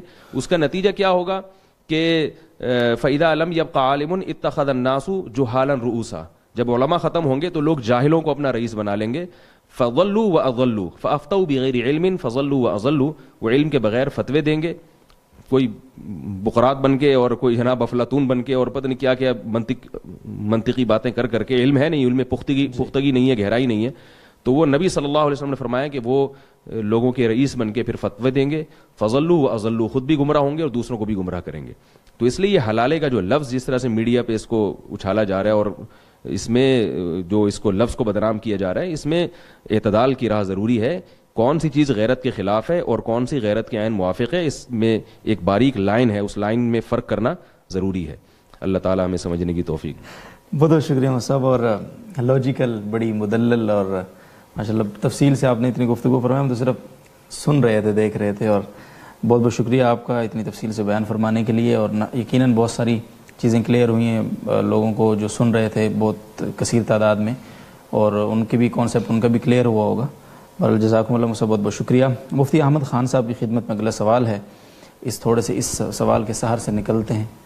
تو مصعب, سوال ہے آپ کی خدمت میں اخت محمد صاحبہ کا لاہور سے. بیٹا فوت ہو جائے اور اس کے والد حیات ہوں تو کیا بیٹے کی اولاد کو وراثت ملے گی یا نہیں؟ دیکھیے, ان کے سوال کا ایک مطلب تو یہ ہے کہ جو بیٹا فوت ہوا ہے تو اسی کی جو میراث ہے وہ اس کی اولاد کو, تو وہ تو ظاہر ہے کہ ملے گی. میرے خیال میں ان کا مقصد سوال کا یہ نہیں ہے. ظاہر ان کے سوال کا مقصد یہ ہے کہ اب یہ جو بچوں کا, جو بچے ابھی زندہ ہیں ان کا جو دادا ہے, وہ دادا جب فوت ہوگا تو آیا اس کی میراث ان بچوں کو ملے گی یا نہیں ملے گی. تو اس کا دار و مدار اس پر ہے کہ جب ان بچوں کا دادا فوت ہوتا ہے تو اس وقت اس کی کون سی اولاد زندہ ہے. بس ایک اصولی بات ذہن میں رہے کہ اگر اس کی مذکر اولاد کوئی بھی زندہ ہوئی, یعنی کہ جو ابھی فوت شدہ بیٹا ہے اس کا کوئی بھائی جو کہ اس کے والد کا بھی بیٹا ہو, تو وہ اگر زندہ ہوا اس وقت, تو پھر ان بچوں کو اپنے دادا سے کوئی بھی میراث نہیں ملے گی. کیونکہ یہ ایک شریعت میں ضابطہ ہے کہ جب انسان کا اپنا سلبی یعنی کہ براہ راست جو بیٹا ہے وہ زندہ ہو, تو پھر اس وقت اس کے جو پوتے ہوتے ہیں ان کو میراث میں سے کچھ نہیں ملتا. لیکن اگر اس کا کوئی بیٹا اس وقت زندہ نہ ہو, بیٹیاں ہوں, تو پھر اس وقت یہ پوچھ لیں جو بھی صورتحال ہے اس میں امکان ہے کہ مل سکے اور یہ بھی ممکن ہے کہ پھر بھی میراث نہ ملے۔ بہت شکریہ مصطفیٰ۔ وراثت کے متعلق ایک اور سوال ہے اور بڑا المیہ ہے، ہمارے اس معاشرے کا ناسور ہے یہ، بہرحال آپ اس پہ وضاحت فرمائیں گے۔ فقی فاروقی صاحب کا دہلی سے سوال ہے یہ، وہ یہ پوچھتے ہیں اگر والد نے اپنی جائیداد ساری کی ساری بیٹوں میں تقسیم کر دی، بیٹیوں کو کچھ دیا ہی نہیں ہے، تو کیا بھائیوں کی ذمہ داری بنتی ہے والد کی وفات کے بعد کہ وہ اپنی بہنوں کو اس میں سے حصہ دیں؟ کیا فرماتے ہیں آپ؟ دیکھیے فی نفسہ ہی تو یہ بڑا غلط طریقہ ہے اور ایک ظالمانہ طریقہ ہے کہ جان بوجھ کر بیٹیوں کو محروم کرنے کے لیے اپنی زندگی میں ہی اپنی ساری جائیداد بیٹوں کو دے دی جائے تاکہ اس کے وفات کے بعد جو ہے وہ میراث کی اگر تقسیم ہوگی تو پھر تو اس میں بیٹیوں کو ہی ملے گا۔ جی، تو ایسے محروم کرنے کے لیے یہ اقدام شرعاً بہت ہی مذموم ہے اور ناجائز ہے، لیکن بہرحال اگر کسی شخص نے ایسا کر دیا تو یہ جو اس نے دی ہے اپنی جائیداد اپنے بیٹوں کو، تو یہ شرعی لحاظ سے اس کا یہ دینا درست ہوگا اور وہ بیٹے اس کے مالک بھی بن جائیں گے۔ اب ان پر شرعاً یہ لازم تو نہیں ہے کہ بہنوں کو اس میں سے حصہ دیں، لیکن اسلام میں صلہ رحمی کا بڑا حکم ہے اور ان کے والد یہ غلطی کر چکے ہیں، بہنوں کو بالکل محروم کر چکے ہیں، تو اس لیے صلہ رحمی کا بھی تقاضا یہی ہے اور اپنے والد کے اس گناہ کو کچھ ہلکا کرنے کے لیے کا بھی تقاضا یہ ہے کہ یہ بہنوں کو اس میں سے دے دیں، اور یہ ان کے لیے بڑی فضیلت کی بات ہوگی، اجر کی بات ہوگی، اور اپنے والد کے لیے استغفار بھی کریں، اور امید ہے کہ ان کے عمل کی برکت سے اللہ تعالیٰ پھر ان کے ساتھ نرمی کا معاملہ فرمائیں گے۔ تو بہرحال یہ شرعاً ان پر لازم نہیں ہے، لیکن بڑی ایک فضیلت کی بات ہے، اچھی بات ہے۔ بہت شکریہ مصطفیٰ۔ اگلا سوال ہے وہ بھی میرا خیال وراثت ہی کے متعلق ہے۔ عبدالرحمان صاحب نے انڈیا سے پوچھا ہے کہ جی میرے دادا کے 3 بیٹے تھے اور جن میں سے ایک کا میرے دادا کی زندگی میں انتقال ہو گیا، ان کے ایک بیٹا ہے، دادا نے وصیت کی ہے کہ ان کی جائیداد میں سے ان کے بیٹوں کے برابر ان کے اس پوتے کو بھی حصہ دیا جائے گا جس کے والد کا انتقال ہو گیا تھا، کیا یہ وصیت نافذ ہوگی؟ جی، ابھی جس طرح پہلے سوال میں یہ بات گزر گئی کہ جب ایک شخص کے بیٹے زندہ ہوں تو پھر اس کی میراث اس کے پوتے کو نہیں ملتی، تو گویا کہ پوتا اس کا شرعاً وارث نہیں ہے۔ اور ایک دوسرا ضابطہ ہے شریعت میں کہ جو شخص انسان کا وارث نہ ہو اس کے لیے وصیت کرنا جائز ہے، تو جب پوتا ان کا وارث نہیں ہے تو اس کے لیے کی گئی وصیت بھی شرعاً درست ہے۔ البتہ یہ جو بات انہوں نے کہی ہے کہ جتنا حصہ میرے بیٹوں کو ملے گا اتنا ہی اس پوتے کو دیا جائے، تو یہ چیز جو ہے ابھی بالکل ہم متعین طور پر اس لیے نہیں کہہ سکتے کیونکہ وصیت کے بارے میں اصول یہ ہے کہ وہ 1/3 میں نافذ ہوتی ہے۔ صحیح۔ تو اب اگر جتنا ان کے بیٹوں کو ملتا ہے، اب ان کی وفات کے وقت ان کے کتنے بیٹے زندہ ہوں گے یہ بھی ابھی معلوم نہیں ہے، تو بہرحال اگر ان کے بیٹوں کو ملنے والا حصہ یہ 1/3 سے کم ہو یا 1/3 تک ہو تو پھر تو ان کے پوتے کو بالکل اتنا ہی مل جائے گا جتنی انہوں نے وصیت کی، اور اگر وہ اس سے زیادہ بنتا ہے تو پھر 1/3 تک تو ان کے پوتے کو ملے گا، اس سے زیادہ اس کو نہیں دیا جائے گا۔ جزاکم اللہ۔ مفتی طارق مسعود صاحب دوبارہ آپ کی طرف، اسلام آباد سے عبداللہ صاحب کا سوال ہے، بعض مساجد میں نہیں، یہ اکثر مساجد میں ہوتا ہے، انہوں نے بعض لکھا ہے جمعہ کا خطبہ شروع ہوتا ہے تو 2 آدمی کھڑے ہو کر رومال پکڑ کے صفوں کے درمیان سے گزرتے ہیں، چندہ وصول کرتے ہیں۔ بعض مساجد میں خطبے کے وقت ہوتا ہے، بعض میں جب امام صاحب سلام پھیر دیتے ہیں نماز میں تو دعا سے پہلے ہوتا ہے، تو درست ہے یا نہیں؟ خطبے کے دوران تو چندہ کرنا بالکل جائز نہیں ہے، اس بارے میں تو بالکل صحیح حدیث موجود ہے کہ امام جب ممبر پہ بیٹھ جائے تو فلا صلاۃ ولا کلام، کوئی بھی کلام نہیں ہے اس وقت، تو اس لیے خطبے کے دوران تو سب کے لیے واجب ہے کہ خطبہ سنیں۔ ٹھیک ہے۔ البتہ نماز کا جب امام سلام پھیر لے تو اس کے بعد چندہ کیا جا سکتا ہے، تو اس میں کوئی حرج نہیں ہے۔ جزاکم اللہ جی۔ اور نوید احمد صاحب لاہور سے، وہ بھی اسی طرح کا کوئی سوال ہے، جمعہ کے دونوں خطبوں کے درمیان میں دعا مانگنے کی اجازت ہے؟ جمعے کے دونوں جب امام خطبہ شروع کرتے ہیں نا تو اس وقت خاموش رہنا واجب ہے، ٹھیک ہے، جب تک دوسرا خطبہ ختم نہیں ہو جاتا خاموش ہی رہا جائے گا، اس لیے دونوں خطبوں کے دوران اگر دعا مانگی جائے تو دل میں دعا مانگی جائے، زبان نہ ہلائی جائے۔ یہ جو درمیان میں خاموشی ہوتی ہے امام صاحب کی 1 منٹ کی خاموشی، تو اس خاموشی میں یہی سنا گیا ہے کہ بہت فضیلت کا وقت ہوتا ہے، اس میں جو بھی دعا دل میں انسان مانگے تو اللہ تعالیٰ قبول فرماتے ہیں، کیا اس بات کی کوئی ہے حقیقت؟ بعض علماء کا مذہب یہ ہے کہ یہ جو حدیث میں آتا ہے نا کہ جمعے کے دن ایک گھڑی ایسی ہے جس میں دعا رد نہیں ہوتی، تو بعض حضرات کا یہ قول ہے، بعض ائمہ کی رائے یہ ہے کہ یہ 2 خطبوں کے درمیان کا وقت ہے، اچھا، لیکن اس میں بھی وہ یہ کہتے ہیں کہ دل میں دعا ہو، لیکن جو زیادہ راجح قول ہے اس بارے میں وہ عصر کے بعد کا ہے، جہاں تک میری نالج ہے لیکن اس میں دوسرے علماء سے بھی رجوع کیا جا سکتا ہے. جو راجح قول میرے معلومات کے مطابق ہے کہ وہ عصر کے بعد کا جو وقت ہے کہتے ہیں اس میں دعا کی قبولیت کا امکان زیادہ ہے. واللہ اعلم. جزاکم اللہ. جدہ سے بنت عبد الرحمن صاحبہ کا سوال ہے، جب جماعت ہوتی ہے تو امام صاحب کی آواز ہمیں بھی پہنچتی ہے، کیا ہم پر قرات سننا واجب ہے یا ہم اپنے قرات اور نماز وغیرہ ادا کر سکتے ہیں اس کو اگنور کر کے؟ یہ جماعت سے الگ نماز پڑھ رہے ہیں تو ہاں، اگر یہ نماز میں مشغول ہیں تو یہ اپنی قرات کریں گے. ظاہر ہے امام کی قرات، یہ اپنی نماز میں الگ سے نماز پڑھ رہے ہیں. یہ میرا خیال ہے خاتون ہے تو یہ شاید گھر کا پوچھ رہی ہیں. ہاں، گھر میں اگر یہ اپنی نماز پڑھ رہی ہیں تو اپنی تلاوت ان پر ضروری ہے. جی. قریب الماجد صاحب بہاولپور سے سوال کرتے ہیں کہ امام صاحب کو مسجد کی امامت کی تنخواہ لینا درست ہے؟ اب کام دیکھیں جی، اگر اسے تنخواہ نہ ملتی ہو تو کیا مسجد کے فنڈ سے تھوڑے بہت پیسے اپنی ضروریات کے لیے لے سکتا ہے؟ امام کی کم سے کم تنخواہ کتنی ہونی چاہیے؟ اس پر صاحب ایک وہ میرا خیال ہے آپ ہی نے فرمایا تھا کہ اگر امام کو تنخواہ نہیں دیں گے تو کیا وہ ڈاکہ مارے کسی اور نے، میرا خیال ہے اس پہ امام کے لیے تنخواہ لینا جائز ہے، اس پر تو اجماع ہے. جی. اس کے ابھی دلائل کیا ہیں یہ انہوں نے نہ پوچھیں، اگر پوچھیں گے تو پھر کبھی بعض لوگ اس پر اشکال کرتے ہیں کہ کہاں سے جائز ہے، تو وہ ایک الگ موضوع ہے. باقی اس پر تو اجماع ہے پوری امت کا کہ امام یا تدریس پر یا اذان پر اس زمانے میں اجماع ہے کہ وہ جائز ہے اس کے لیے تنخواہ لینا. باقی یہ ہے کہ وہ خود سے لے سکتا ہے، اگر انتظامیہ نے اس کی تنخواہ یا اہل محلہ نے تنخواہ متعین ہے تو خود سے نہیں لے سکتا. وہ کوئی ضابطہ ہونا چاہیے ہر چیز کا، یا تو وہ یعنی کوئی انتظامیہ ہو، کمیٹی ہو، اس کو اعتماد میں لے کے تنخواہ متعین کی جائے. اور اگر کوئی انتظامیہ نہیں ہے، کمیٹی نہیں ہے، تو اہل محلہ کے علم میں لے کر آئے یہ بات کہ بھئی میرا وظیفہ مقرر کرو اور اتنا وظیفہ میں اس سے لے رہا ہوں. رہا یہ مسئلہ کہ اماموں کی تنخواہ کتنی ہونی چاہیے، یہ بہت اچھا کیا اس پر بولنے کا آپ نے مجھے موقع دیا، کیونکہ یہ ایک ائمہ اور مؤذن حضرات کے ساتھ جو ظلم ہمارے ملک میں ہو رہا ہے، میرا خیال ہے پوری دنیا میں ایسا ظلم نہیں ہوتا. اتنی کم تنخواہیں ہیں کہ چپڑاسی کی تنخواہ بھی زیادہ ہوتی ہے. تو میں مساجد کی انتظامیہ، جتنی بھی انتظامیہ ہیں، JTR میڈیا کے توسط سے وہاں تک بات پہنچانا چاہتا ہوں کہ اللہ کا واسطہ، اللہ کے عذاب سے ڈرو، امام کو معقول تنخواہیں دیا کریں. اس کو کم از کم اتنی تنخواہ تو دیں جتنی ایک میرا ایک، یعنی میں یہ تو نہیں کہتا کہ ایک اماؤنٹ اتنا فکس کر دیں، وہ تو ظاہر ہے امام کی قابلیت اور محلہ کون سا ہے، وہاں لوگ کس قسم کے، کس یعنی مالی اعتبار سے کتنے طاقت والے لوگ رہتے ہیں وہاں پہ، ان سب چیزوں کا ہوتا ہے. میرا خیال یہ ہے کہ جس محلے میں امام صاحب رہتے ہیں، یعنی جس محلے میں مسجد ہے، تو اس محلے میں جو متوسط تنخواہ ہے نا، جس قسم کا طبقہ رہتا ہے، تو اس طبقے میں جو متوسط تنخواہ جس کی ہوگی کم از کم اتنی ہونی چاہیے. بالکل. یا جتنی ارننگ ان لوگوں کی ماہانہ ہوتی ہے. مثال کے طور پر مسجد ایک ایسے ایریے میں ہے کہ وہاں لوگوں کی ماہانہ ارننگ کسی کی 1 لاکھ ہے، کسی کی 2 لاکھ ہے، کسی کی 3 لاکھ ہے. تو آپ ایک ریشو نکالیں کہ درمیانی درجے کی تنخواہ یہاں پر 1 سے 1.5 لاکھ ہوتی ہے، تو امام کو بھی تمیز سے رہنے دیں، ٹھیک ہے نا، اس کو بھی وہی کچھ کھانے دیں، وہی جو ہے نا زندگی، اس کا بھی لائف اسٹائل وہی ہو جتنا اس کے اڑوس پڑوس کا لائف اسٹائل ہے.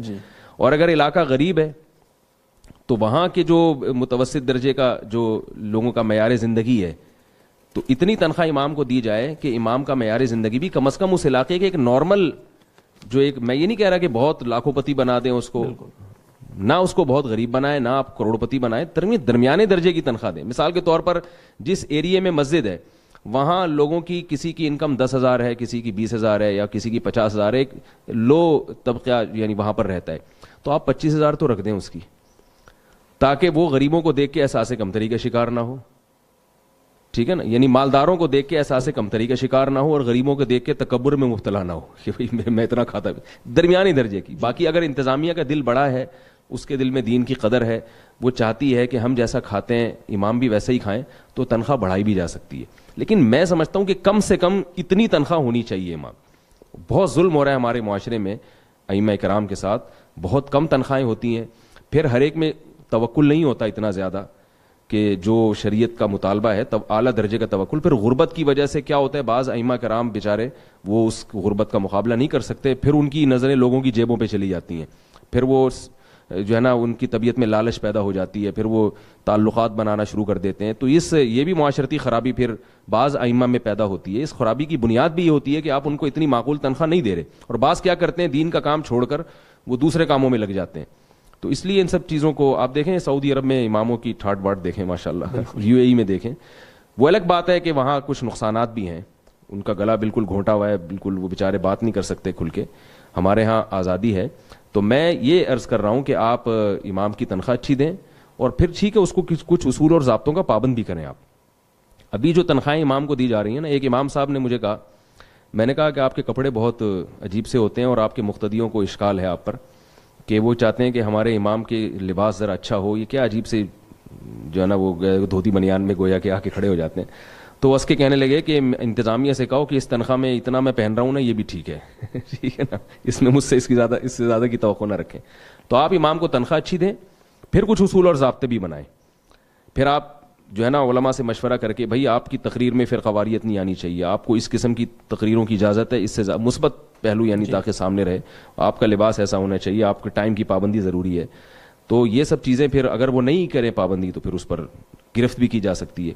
تو ابھی جو حال چل رہا ہے وہ بہت ہی خراب حال ہے, اور اس سے مساجد کی انتظامیہ پر لازم ہے کہ اس سے وہ اپنے آپ کو نکالیں. امام کو رہائش گاہ بھی اچھی دیا کریں.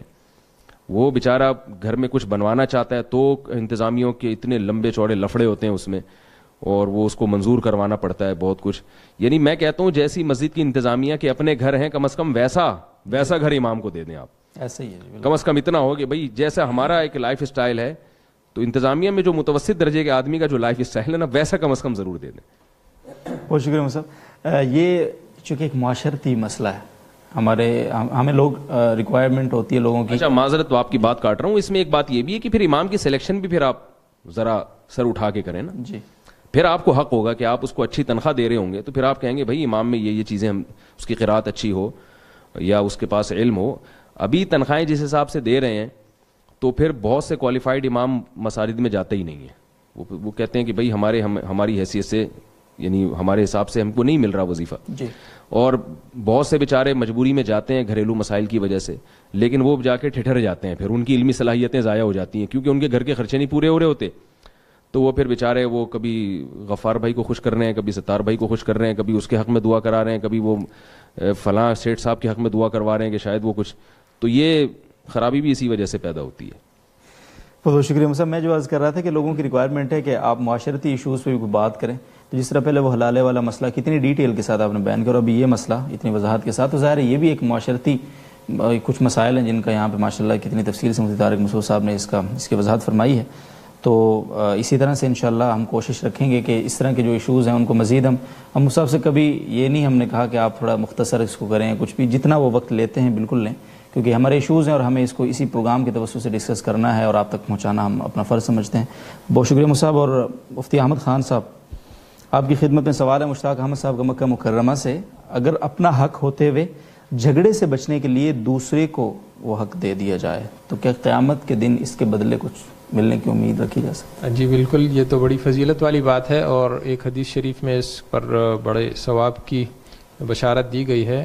حدیث شریف کا مفہوم اس وقت میرے ذہن میں ہے کہ آپ صلی اللہ علیہ وسلم نے فرمایا کہ جو شخص حق پر ہو اور پھر بھی جھگڑے کو چھوڑ دے تو اس کو جو ہے آخرت میں جنت کے بیچ میں مکان ملے گا. تو یہ بڑی فضیلت والی بات ہے اور اس پر بلا شبہ عمل کرنا چاہیے. بہت شکریہ جی. محمد عمران صاحب کراچی سے پوچھتے ہیں, اگر کسی نے بیوی سے کہا تم نے کسی سے دل سے غلط محبت کی تو مجھ سے تم فارغ ہو, تو اس صورت میں کیا حکم ہے؟ کیا شوہر اپنی بات واپس لے سکتا ہے, یعنی وہ اس کو کوئی کسی وجہ سے اپنی بات واپس لے سکتا ہے؟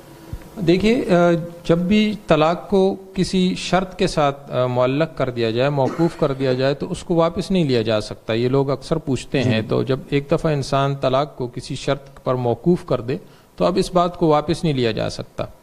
صرف مسئلہ یہ ہے کہ یہ جو صورت ہے اس میں یہ ایک باطنی چیز ہے, قلبی چیز ہے. اب کسی شخص کے دل میں کسی کی محبت ہے یا نہیں, اب اس کا پتہ اس کے کہنے سے ہی چل سکتا ہے. اس لیے اس صورت میں طلاق اسی وقت واقع ہوگی کہ جب بیوی اپنے منہ سے یہ کہہ دے کہ مجھے فلاں کے ساتھ غلط محبت ہے. اگر اس نے یہ کہہ دیا پھر تو طلاق واقع ہوگی, اور اگر اس نے یہ نہ کہا زبان سے تو اس صورت میں طلاق واقع نہیں ہوگی. لیکن بہرحال اس بات کو واپس نہیں لیا جا سکتا. بہت شکریہ جی. اور شوکت احمد صاحب کشمیر سے پوچھتے ہیں, روزے کی حالت میں میاں بیوی بوسو کنار وغیرہ کر سکتے ہیں یا نہیں؟ بس اس میں اگر یہ امکان ہو کہ کہیں معاملات آگے بڑھ سکتے ہیں اور ایسی صورت پیش آ سکتی ہے کہ جس سے روزہ فاسد ہو جائے تو پھر تو یہ جائز نہیں ہوگا, مکروہ ہوگا. اور اگر یہ اطمینان ہو کہ یہ نوبت نہیں آئے گی تو پھر اس کی گنجائش ہوگی. عموماً اس بارے میں اصول یہ ہے کہ جو شخص جوان ہو تو اس کو اس سے روکا جاتا ہے کیونکہ یہ امکان زیادہ ہے کہ آگے روزہ کی فساد والی صورت پیش آ جائے, اور جو ذرا زیادہ عمر کا ہو جس کے بارے میں یہ احتمال کم ہے تو اس کے لیے گنجائش دی جاتی ہے. جزاکم اللہ جی. اننت ناگ صاحب کشمیر سے, یہ 3-4 نون ہیں ان کے نام میں, تو مشکل ہو رہی ہے لینے میں. وہ یہ پوچھتے ہیں کیا معذور شخص امامت کرا سکتا؟ معذور پتہ نہیں کس معنی میں اس میں معذور سے ان کی کیا مراد ہے؟ اگر کوئی شخص مثلاً جسمانی طور پر کسی معذوری میں مبتلا ہے, مثلاً اس کا کوئی ہاتھ ایک نہیں ہے یا ٹانگ نہیں ہے, تو اس صورت میں اگر وہ امامت کرواتا ہے تو اس میں تو کوئی حرج نہیں ہے. لیکن جو شرعی معذور ہوتا ہے کہ جس کا وضو نہیں ٹھہرتا اور اس پر پھر معذور کے احکام لاگو ہوتے ہیں کہ پھر وہ نماز کے وقت میں ایک دفعہ وضو کرے تو پھر وہ پوری نماز کا وقت اسی وضو سے وہ پڑھ سکتا ہے, تو ایسا شخص جو ہے وہ غیر معذور لوگوں کی امامت نہیں کروا سکتا. جزاکم اللہ جی. قدرت اللہ صاحب سعودی عرب سے, ان کا یہ سوال ہے, جماعت ہو گئی ہے, اب ایک آدمی اکیلا نماز پڑھ رہا ہے, تو کیا میں اس کے ساتھ کھڑا ہو کر جماعت کی شکل میں نماز پڑھ سکتا ہوں یا نہیں؟ اگر ایسی مسجد ہے کہ جس میں باقاعدہ امام اور نمازی مقرر ہیں تو اس میں تو ایسا نہ کریں, کیونکہ یہ پھر جماعت ثانیہ والی صورت ہوگی جس کو فقہا نے مکروہ لکھا ہے. لیکن اگر ایسی مسجد نہیں ہے, کوئی راستے والی مسجد ہے جس میں لوگ آتے ہیں نماز پڑھ کر چلے جاتے ہیں, کوئی باقاعدہ امام اور نمازی مقرر نہیں ہیں, تو وہاں پر ایسا کیا جا سکتا ہے. یا مسجد سے باہر کوئی جگہ ہے تو پھر بالکل ان کے ساتھ جماعت کی جا سکتی ہے اور اس میں ان کو جماعت کا ثواب بھی ملے گا. جزاکم اللہ جی. مفتی طارق مسعود صاحب, بہت سارے سوالات باقی ہیں اور ٹائم, مجھے ایک وہ پرانے والے سوال کو ذرا کمپلیٹ کرنے دیں, 1-2 باتیں اور کرنی امام کی تنخواہ سے متعلق, کیونکہ یہ کئی دنوں سے میں سوچ رہا تھا اس پر بات کروں. اچھا ہوا آپ نے موقع دے دیا, تو ایک اچھی جگہ سے بات جائے گی تو اس کی برکت زیادہ ہوگی. جی بالکل. لوگوں سے ایک بات کہنے کی ہے, دیکھیں امام کے پاس اگر پیسہ ہوگا نا, یہ میں اپنی باتیں نہیں کر رہا, اللہ کا شکر ہے میرے پاس اللہ کا دیا بہت کچھ ہے. عام ائمہ کی جب ہم حالت دیکھتے ہیں تو ان کی جو قسمہ پرسی کی حالت جو نظر آ رہی ہے, ایک بات خوب ذہن میں رکھیے کہ ائمہ کرام جو مساجد کے امام ہیں, اگر ان کے پاس پیسہ زیادہ ہوگا, ان کا حلیہ اور ان کا رہن سہن کا انداز اچھا ہوگا, تو انسان کی فطرت ہے کہ وہ اپنی قوم کے جو مالدار طبقہ ہے اس کو لوگ زیادہ فالو کرتے ہیں, یہ فطرت ہے. تبھی آپ دیکھیں نا جتنے بھی انبیاء تھے ان کے پاس جو غربا اور مساکین آ کے بیٹھا کرتے تھے, یہ تو حقیقت ہے کہ غربا اور مساکین ہمیشہ دین کی طرف پہلے آتے ہیں, اور جنت میں بھی غربا مساکین پہلے داخل ہوں گے. تو غربت اور مسکنت کوئی عیب نہیں ہے, لیکن یہ اس کے لیے ہے جس کو من جانب اللہ مسکین بنا دیا گیا ہو. کوئی عالم بیچارے فقیر ہیں, غریب ہیں, فقیر سے میری مراد فقر و فاقے والی زندگی, وہ والے فقیر نہیں جس کو اصطلاح میں فقیر کہا جاتا ہے, تو ان کو تو صبر ہی کرنا چاہیے. مولوی صاحب کو اگر ان کی تنخواہ بھی کم ہے, اللہ پہ توکل, اللہ پہ اعتماد, یہ سوچنا چاہیے میری زندگی نبی کی زندگی کے زیادہ قریب ہے. بالکل. لیکن یہ ان کے سوچنے کی چیز ہے, عوام کے سوچنے کی چیز نہیں ہے. عوام کے سوچنے کی چیز یہ ہے کہ اگر آپ کے محلے کے امام پتلا ہے تو کل قیامت کے دن آپ سے سوال ہوگا. ٹھیک ہے نا. وہ ایک مزاح کی بات ہے, ہمارے ایک دوست ہمارے ایک استاد سے مزاح میں کہا کرتے تھے کہ اگر کسی محلے کے امام باریک ہے, دبلا پتلا ہے, تو اس کا مطلب وہاں کی عوام کنجوس ہے, اور اگر محلے کے امام صحت مند ہے اس کا مطلب ہے کہ یہ وہاں کی عوام جو ہے سخی ہے. یہ بہرحال ایک مزاح کی بات ہے, یہ کوئی اس کو سیریس نہ لیں. تو امام صاحب کو تو یہی سوچنا چاہیے کہ میں غربت میں گزارا کروں, دین کی خدمت میں لگا رہوں, لوگوں کی دولت پہ نظر نہ ہو ان کی, اور تنخواہوں پہ نظر نہ ہو. لیکن عوام کو کیا سوچنا چاہیے؟ عوام کو یہ سوچنا چاہیے کہ جیسا ہم اچھی زندگی گزار رہے ہیں تو علماء کرام اور مساجد کے ائمہ یا مؤذن حضرات ان کی بھی لائف سٹائل اچھا ہونا چاہیے. اس کا فائدہ یہ ہوگا کہ لوگ پھر دین کی طرف راغب ہوں گے. آپ دیکھیں کہ لوگ اپنے بچوں کو پائلٹ بنانے کے لیے تیار ہیں, ڈاکٹر بنانے کے لیے تیار ہیں, مولوی بنانے کے لیے تیار نہیں ہے. اس لیے کہ ایک دم مولوی سے ذہن میں آئے گا وہ چندہ لینے والا بیچارہ, کبھی غفار بھائی سے قرضہ مانگ رہا ہے, کبھی بچی کی شادی کے لیے ستار بھائی سے قرضہ مانگ, ایک دم دماغ میں یہ تصور آتا ہے. سعودی عرب میں یہ تصور نہیں آئے گا کسی کے ذہن میں, متحدہ عرب امارات میں کہیں کسی کے ذہن میں تصور نہیں آئے گا, یہاں آتا ہے ہندوستان, پاکستان, بنگلہ دیش میں. تو اگر آپ ائمہ کرام کی تنخواہیں اچھی رکھیں گے اور چاہیں گے کہ یہ بھی ہماری طرح کھاتے پیتے ہوں, مؤذن حضرات یا ائمہ کرام یا جو بھی علماء حضرات ہیں, تو اس کا نتیجہ کیا نکلے گا کہ ان کی جب مالی حالت اچھی ہوگی تو ایک وحشت لوگوں کے دلوں سے نکلے گی, لوگوں کے دل میں دین کی محبت پیدا ہوگی, قدر پیدا ہوگی. کیونکہ حضرت حکیم الامہ نے ایک جگہ لکھا ہے کہ مسلمانوں کے پاس اگر دولت آئے گی تو اس سے صرف مسلمان ترقی نہیں کرتے بلکہ اسلام بھی ترقی کرے گا. تو ایسے ہی دیندار طبقے کے پاس اگر پیسہ آئے گا تو صرف اس سے دیندار ترقی نہیں کرے گا, باقاعدہ دین کی ترقی ہوگی. علماء بے فکر اور آزاد ہو کر دین کا کام کر سکیں گے, اور ان کی حلیے, ان کے گیٹ اپ سے لوگ وحشت نہیں کھائیں گے. تو اس میں دین کا بھی فائدہ ہے اور خود ان علماء کا بھی فائدہ ہے. تو یہ بھی ایک بات تھی جو بہت اہم ہے, اس لیے اس کا خیال کرنا چاہیے. لوگ کیا کرتے ہیں, ائمہ کرام کو ہدیے لا کے دے رہے ہوتے ہیں, کوئی جوڑا دے دیا رمضان میں. میں ان لوگوں سے کہتا ہوں کہ اللہ کے بندو, یہ جوڑا بیچارہ کوئی خوشبو لا کے دے دی امام صاحب کو, وہ سمجھتے ہیں بہت بڑی خدمت کر رہے ہیں. تو ائمہ کرام کو یا مؤذن حضرات کو اگر ہدیہ بھی دینا ہو تو پیسوں کی صورت میں دیا کریں, تاکہ ان کی وہ تنخواہیں تو بیچاروں کی ہے نہیں, تو پیسے دینے سے ہدیے میں فائدہ یہ ہوگا کہ وہ اپنی گھر کی ضرورت پیسوں کے ذریعے پوری کر سکتے ہیں. تو لوگ ان کو لا کے دے رہے ہوتے ہیں جوڑے میں. ایک امام صاحب کہنے لگے میرے گھر میں پورے کپڑے کا تھان لگ گیا ایک, تو لوگ لا کے, اور ایک مولوی صاحب نے تو کہا میرے پاس خوشبوؤں کے پورے بورے بھر گئے ہیں. تو بیچارہ خوشبو کا کیا کرے گا, ٹھیک ہے نا, خوشبو تو ایک آدھ اپنی پسند کی استعمال کر لے گا وہ. تو اگر ان کو ہدیہ بھی دینا ہو تو اس میں لفافے میں پیسے ڈال کے دیے جائیں, اور کوشش تو کی جائے کہ تنخواہیں اتنی اچھی ہوں کہ ان چیزوں کی نوبت نہ آئے. تو یہ بہت اہم بات ہے, اللہ کرے کہ ہماری قوم کی سمجھ میں آئے, تاکہ ائمہ کرام جس قسم پرسی میں ہیں, اور ظاہر ہے اس سے مراد اہل حق حضرات ہی ہیں. اگر آپ سمجھتے ہیں کہ آپ کا امام ہی صحیح نہیں ہے مسجد کا, تو اس کو برطرف کریں. بالکل ایسا. بعض لوگ یہ کہتے ہیں ہم تنخواہ کیوں بڑھائیں, ہمارے تو امام 2 نمبر ہیں. تو بھئی اگر امام آپ کا واقعی 2 نمبر ہے, ثابت ہو جاتا ہے کہ وہ بندہ صحیح نہیں ہے, تو پھر تھوڑی تنخواہ بھی کیوں دے رہے ہیں آپ اس کو, پھر تو آپ اس کو نکالیں. لیکن امامت کے منصب کو بہرحال برقرار رکھا جائے. اور ایک بات یہ بھی جب بات چل پڑی ہے, مدارس کے محتمم حضرات پر بھی لازم ہے, ہم نے اپنے بڑوں سے بزرگوں سے سنا ہے کہ یہ مدرسین کو بہت کم تنخواہیں دیتے ہیں. مدارس میں بعض دفعہ پیسہ ہوتا ہے تو اینٹوں پہ دیواروں پہ لگ رہا ہوتا ہے, وہ ایک مدرسہ بنا ہے تو دوسرا ایک اور شاخ کھول لیں گے. اپنے جو بیچارہ مدرس وہاں پڑھا رہا ہے اس کی تنخواہ میں اضافہ نہیں کرتے. 8-10 سال پرانی بات ہے, ایک امام صاحب ایک مدرسے کے مدرس نے مجھے بتایا کہ میری تنخواہ 4,000 روپے ہے. 6 گھنٹے وہ بیچارے 6 سے 7 گھنٹے روزانہ وہ پڑھا رہے ہیں, اور تنخواہ 4,000. اور وہ گلگت کے تھے تو 2 بیویاں بھی وہاں رواج ہے 2-3 شادیوں کا. تو وہ ایک کمرہ دیا ہوا ہے ان کو, اس میں بیچاروں نے 2 بیویاں رکھی ہوئی ہیں, اور درمیان میں ایک پردہ گرایا ہوا ہے. 4,000 روپے ان کو دیے جا رہے ہیں, اور وہ بیچارے اتنے مخلص کہ وہ کہہ رہے ہیں یار اللہ کی خاطر میں قربانی دے رہا ہوں, تو میں دین کی خدمت کر رہا ہوں, تو اب ٹھیک ہے اسی میں گزارا کروں گا. میں نے کہا یہ 4,000 میں کیا کرتے ہیں آپ؟ تو انہوں نے بتایا میں ناشتہ نہیں کرتے ہم لوگ, رات کی بچی ہوئی سوکھی روٹی ہم صبح قہوے میں وہ گرین ٹی میں ڈبو کے کھاتے ہیں, ناشتہ نہیں کرتے. اور اس مدرسے کا محتمم میں جانتا ہوں کروڑوں پتی آدمی ہوگا, وہ اتنا اپنے حساب تو ماشاءاللہ فٹ فاٹ چل رہا ہے ان کا. تو سارے محتمم ایسے نہیں ہوتے, مقصد یہ نہیں ہے, جو جے ٹی آر میڈیا کے توسط سے جو محتمم حضرات ہماری بات سن رہے ہیں ان کے علاوہ کی بات کر رہا ہوں میں, ٹھیک ہے نا, تو ان کے علاوہ کی بات کر رہا ہوں. تو اور مدرسے کی ارننگ بھی ٹھیک ٹھاک ہے, لیکن اس بیچارے, تو میں نے ان سے مدرس سے کہا, میں نے کہا آپ یہ چھوڑ دیں مدرسہ. اس نے کہا یار میں مدرسہ چھوڑوں گا تو میں دین کے کام سے محروم ہو جاؤں گا. تو اب دیکھیں اس بیچارے کے اخلاص کا ناجائز فائدہ انہوں نے اٹھایا. نتیجہ کیا نکلا کہ وہ کچھ وقت کے بعد ان سے جب گزارا نہیں ہوا تو مدرسہ چھوڑ کے کہیں کالج میں پروفیسر لگ گئے. اب ماشاءاللہ اچھی تنخواہ بھی ہے ان کی, لیکن ظاہر ہے ایک جو وہ بھی دین کا کام ہے, کالج میں پروفیسر لگنا بھی اچھی بات ہے, لیکن ظاہر ہے مدارس کا جو ایک ہمارا صدیوں سے سیٹ اپ چلا آ رہا ہے اس میں ذی استعداد علماء اگر اس طرح سے نکل کے جائیں گے تو وہ بھی وہ نقصان کی تلافی کون کرے گا. تو اس کی طرف بھی توجہ ہونی چاہیے کہ صرف یہ انتظامیہ کا کام نہیں ہے, مدارس کے محتمم حضرات کا بھی کام ہے کہ وہ اگر آپ کے مدرسے کی ارننگ ہے اچھی تو آپ اساتذہ کی تنخواہیں اچھی رکھیں.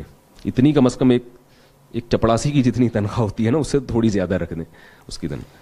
بہت شکریہ صاحب. اور یہی وجہ ہے کہ پھر آج کل جو جگہ جگہ عملیات شروع ہو چکی ہیں, ہر بندہ تعویذ گنڈے کا کام کرتا ہے. مجھے ایک صاحب آج بتا رہے تھے کہ ہمارے ایک بھائی صاحب کا مدرسہ ہے, تو وہاں پر حالت یہ ہے کہ مؤذن بھی عامل ہے, مدرس بھی عامل ہے, امام صاحب بھی عامل ہیں, خادم بھی عامل ہے. یہ لوگوں عاملوں کے خلاف میرا ایک شارٹ کلپ ابھی آیا ہے, وہ ضرور سن لیے.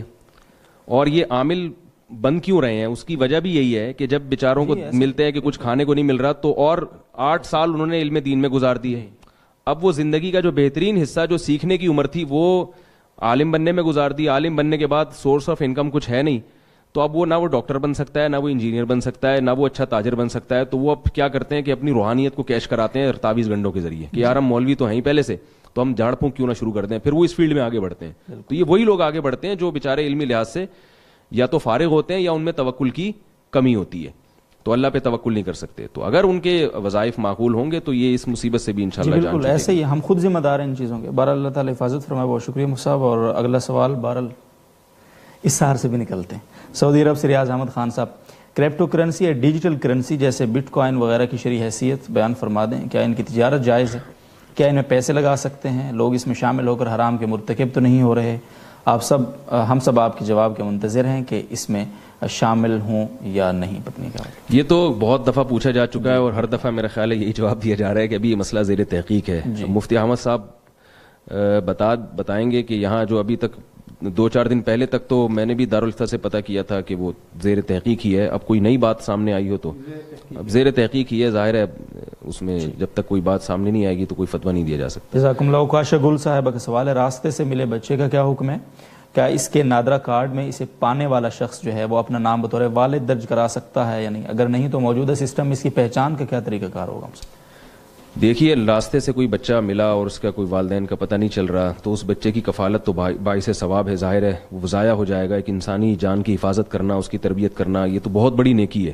تو اس بچے کو پالا بھی جا سکتا ہے مگر ولدیت میں اپنا نام نہیں ڈال سکتے. یہ تو بالکل منصوص ہے, قرآن مجید میں صاف منع کیا ہے.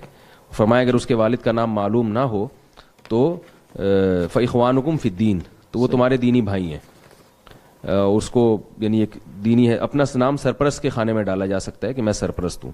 اور اگر مجھے نہیں پتا نادرہ کا قانون کیا ہے, نادرہ میں والد کی یعنی ضروری ہو کہ ولدیت لکھنا اور اس کے بغیر وہ اس کا بے فارم بننا ممکن نہ ہو یا اس کا آئی ڈی کارڈ بننا ممکن نہ ہو, تو اس پہ غور کیا جا سکتا ہے کہ فرضی نام عبداللہ کر کے ڈال دیا جائے. یہ پھر علماء بھی, کیونکہ مسئلہ حساس ہے, میں اپنی رائے پر اس پر اتفاق نہیں کروں گا, تو یہ پھر دوسرے علماء سے بھی رائے لے لی جائے کہ پھر فرضی نام ڈالنے کی گنجائش ہے. اپنا بہرحال پھر بھی ڈالنا جائز نہیں کیونکہ اس سے دھوکہ ہوگا. فرضی نام سے تو دھوکہ نہیں ہوگا لیکن اپنے نام سے بہرحال دھوکہ ہوگا, تو اس لیے اپنا نام ڈالنا کسی صورت میں جائز نہیں ہے.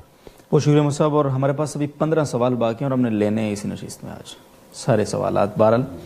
اور اعجاز احمد صاحب کشمیر سے پوچھتے ہیں کیا گلو پیڈ کے ذریعے سے چوہے پکڑ سکتے ہیں وہ سب, جبکہ اس طریقے میں کافی ایذا ہوتی ہے ان کو؟ ہاں, وہ چوہا جو ہے اس سے چپک جاتا ہے اور کافی دیر بیچارہ چپکا رہتا ہے تو کافی تکلیف ہوتی ہے. لیکن اگر چوہے کو نہیں چپکائیں گے تو ہمیں جو چوہوں سے تکلیف ہوتی ہے وہ زیادہ ہے. یعنی اگر آپ چوہے کو چھوڑ دیں اور اس چکر میں کہ اس کو کہیں تکلیف نہ ہو تو پھر آپ کو جو تکلیف ہوگی نا وہ زیادہ ہے. اگر آپ اس تکلیف پہ صبر کر سکتے ہیں تو پھر چوہے کو تکلیف نہ دیں آپ. بہت شکریہ. میرا خیال ہے ان کے پوچھنے کا مقصد ہے کہ مارنے کے اور بھی تو طریقے ہیں. دیکھیں جتنے بھی طریقے ہیں سب میں تکلیف ہے. اس گلو سے چپکنے پر چوہے کو جو تکلیف ہوتی ہے, ہاں اگر اس کو چپکا رہنے دیا جائے اور وہ بھوکا پیاسا تڑپ تڑپ کے مرے پھر تو یہ عذاب ہے, جو بہت سخت گناہ کی بات ہے. لیکن اگر وہ رات کے وقت چپکا اور صبح آپ نے اس کو مار دیا, چوہے کو سر کچل دیا اس کا یا اور کسی طریقے سے مار دیا, تو اتنی جو تکلیف اس کو رات بھر ہوئی ہے یہ تو چوہا ہونے کے ناطے اس کا حق بنتا ہے کہ چوہا ہونے کی اتنی سزا تو اس کو ملے کہ وہ, ہاں اس کو چھوڑ دینا کہ وہ سارا دن بھوکا پیاسا رہے تڑپ تڑپ کے مرے, یہ حرام ہے, یہ ناجائز ہے. ٹھیک ہے, بہت شکریہ مصعب.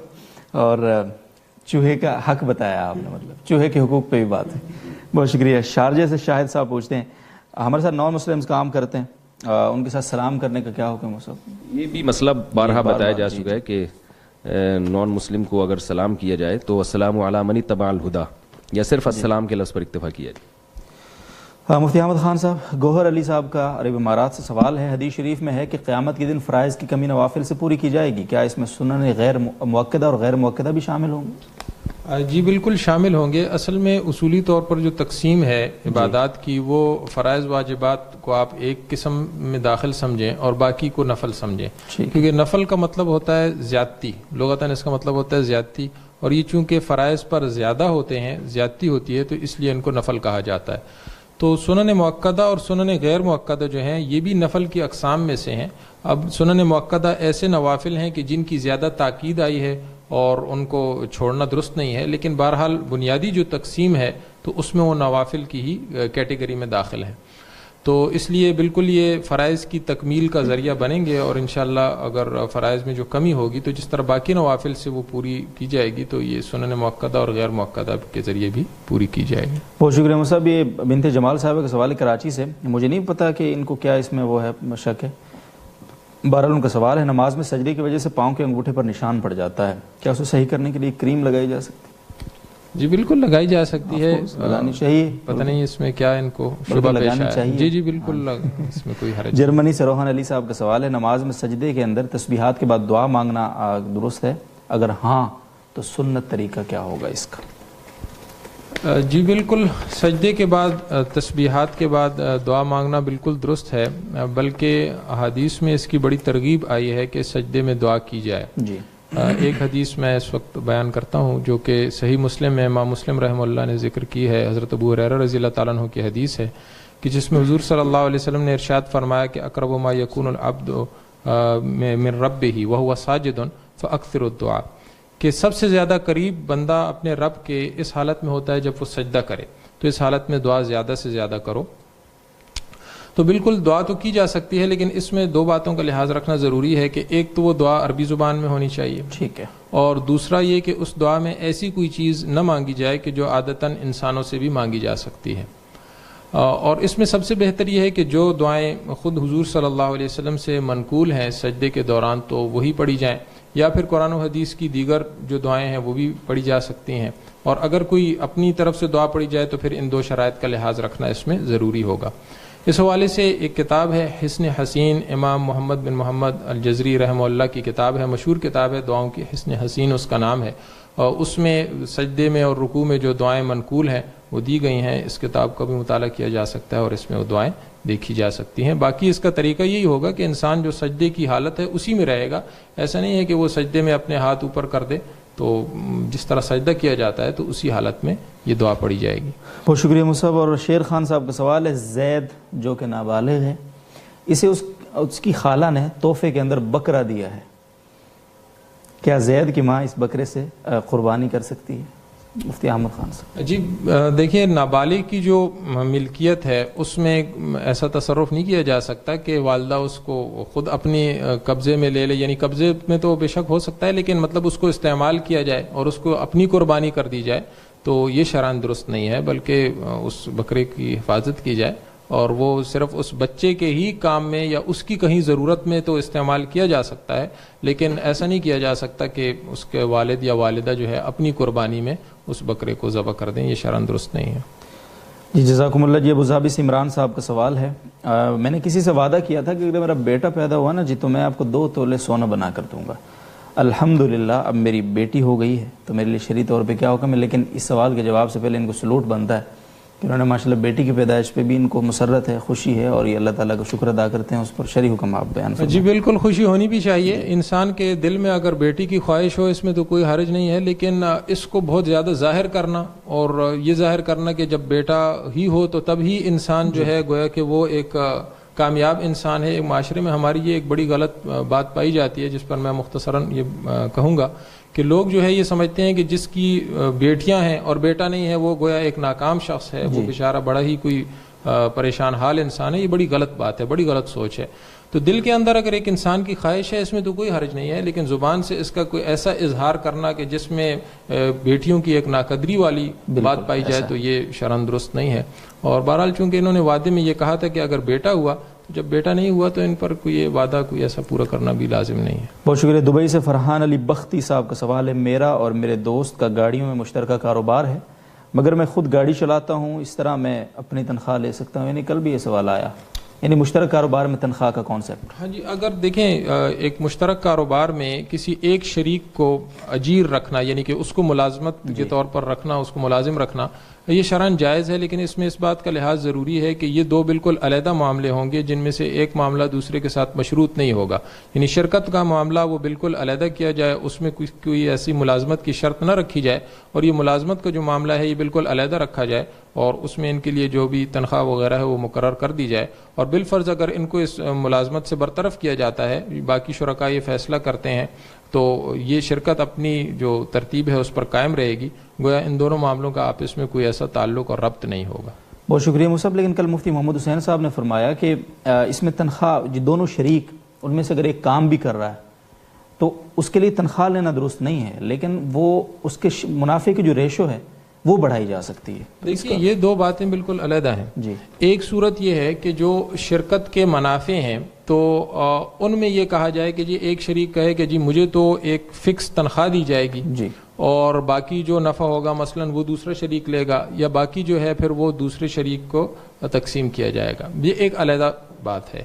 ایک یہ ہے کہ شرکت میں جو ہر شریک کی ذمہ داری ہے وہ تو دونوں کی اپنی ہے ہی، لیکن شرکت کا کوئی ایسا علیحدہ سے کام ہے، مثلا یہ فرض کیا جائے کہ کاروبار میں شرکت ہے 2 یا 2 سے زیادہ افراد کی، اور اس شرکت کے جو کاروبار ہے اس میں کہیں گاڑی چلانے کی بھی ضرورت پیش آتی ہے، ڈرائیور کی بھی ضرورت پیش آتی ہے.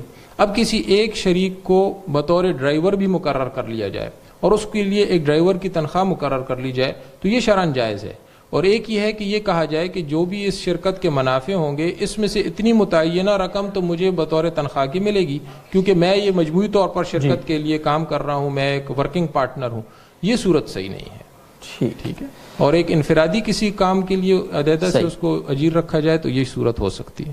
جی بہت شکریہ مصعب. اور محمد اعظم صاحب وہاڑی سے پوچھتے ہیں انشورنس ناجائز اور تکافل جائز ہے، اس میں اصل فرق کیا ہے؟ براہ کرم تفصیل.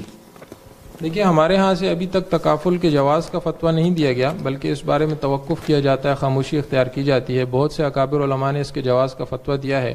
بہرحال جو حضرات اس کے جواز کے قائل ہیں ان کے نزدیک بنیادی فرق انشورنس اور تکافل میں یہ ہے کہ انشورنس ایک عقد معاوضہ ہوتا ہے جس میں باقاعدہ دونوں پارٹیاں اپنے ذمے کسی عوض کو لازم قرار دیتی ہیں.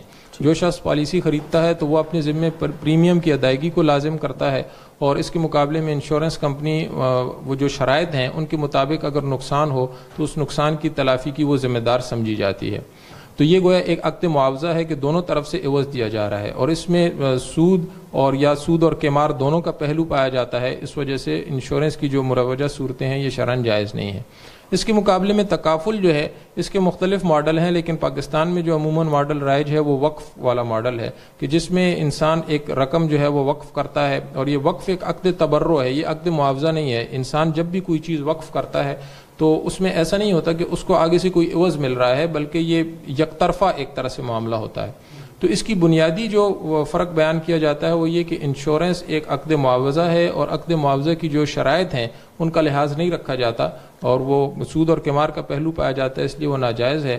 اور تکافل جو ہے یہ ایک عقد تبرع ہے، یہ ایک یک طرفہ معاملہ ہے دونوں طرف سے، اور کوئی ایسی اس کا آپس میں ربط نہیں ہے. جو حضرات جواز کا کہتے ہیں ان کا کہنا یہ ہے، تو اس لیے وہ اس کو جائز قرار دیتے ہیں.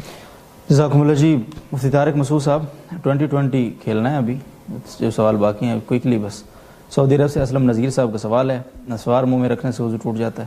نہیں ٹوٹتا. پیرزادہ مجید صاحب پوچھتے ہیں اگر کسی شخص کے پاؤں پر زخم ہو تو کیا وہ صرف ایک پاؤں دھو کر نماز پڑھ سکتا ہے؟ دوسرے پاؤں پہ مسح کرنا پڑے گا اس کو جو زخم والا پاؤں ہے.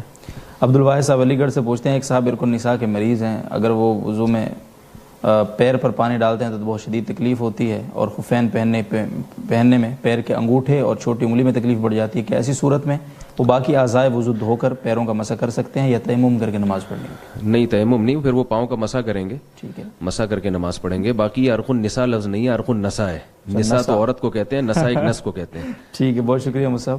اور معذرت چاہتا ہوں بھائی نساء جو سن رہی ہیں نساء تو معذرت قبول فرمائیں. علی حیدر صاحب چیچا وطنی سے پوچھ رہے ہیں ایک شخص لا علمی کی وجہ سے ساری عمر بغیر تجوید کے نماز اور قرآن پڑھتا رہا، بعد میں علم ہوا کہ تجوید واجب ہے، تو گزشتہ نمازوں کا کیا حکم ہے؟ اگر گزارے لائق بھی تجوید تھی، ایک تو قرآن اس کو پڑھنا آتا تھا لیکن وہ جان کر غلط پڑھتا رہا ہے، تو اگر ویسے تو جائز نہیں ہے یہ تجوید کے بغیر پڑھنا، لیکن اگر اتنا بھی تجوید تھی کہ کچھ نہ کچھ حروف میں فرق ہو رہا ہے، اور میرا خیال ہے اتنا بہرحال فرق کر لیتے ہیں لوگ کہ موٹے موٹا جو ہے نا ایک فرق ہو جاتا ہے، تو اس میں بھی گنجائش ہے، کیونکہ بہت ساری نمازیں لوٹانے میں حرج ہے. تو گنجائش ہے کہ آئندہ کے لیے توبہ کرے گناہ سے بھی، اور آئندہ تجوید کو صحیح کرے، پچھلی نمازیں جو ہو گئی ہیں وہ نہ لوٹائے.